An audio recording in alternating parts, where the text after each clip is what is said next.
Hello, everyone. Thanks for joining us for News 5 at 6. I'm Lisa Leiden. Good evening. I'm Rob Quirk. And first up at 6 tonight, a News 5 Investigates follow-up for you. State investigators have turned over their findings to a special prosecutor after looking into a suspected case of police abuse in La Junta. We first told you about Donovan Duran last month. He's now paralyzed after suffering injuries while in police custody.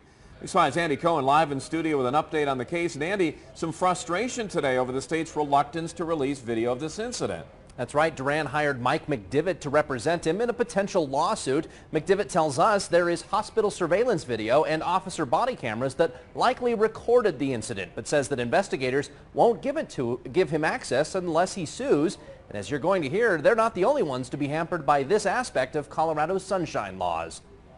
Donovan Duran told us last month the La Junta police beat him up so badly that he was left paralyzed. They tackled me to the floor and they put all their pressure on top of me with their knees, and they put their knee in my back.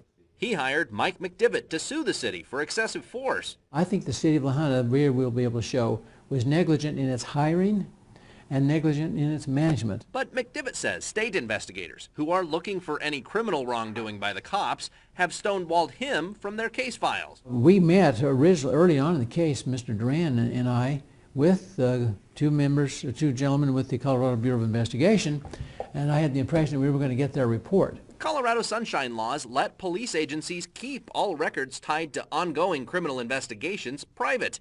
It's a provision that some think is too restrictive when it comes to public access. It's understandable that law enforcement agencies should be able to conduct their investigations in an impartial and fair manner, but also law enforcement agencies, as much, if not more than any other type of governmental entity, needs to be open to public scrutiny. She sued the city of Denver to get them to release jail video from the day that Michael Marshall died in custody back in November.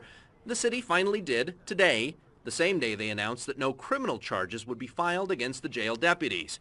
As for the Duran case, McDivitt is frustrated, but not giving up. So we are now going to file the suit, and we want the results of the investigation.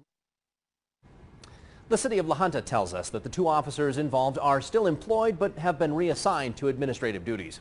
Andy Cohen, News 5 Investigates.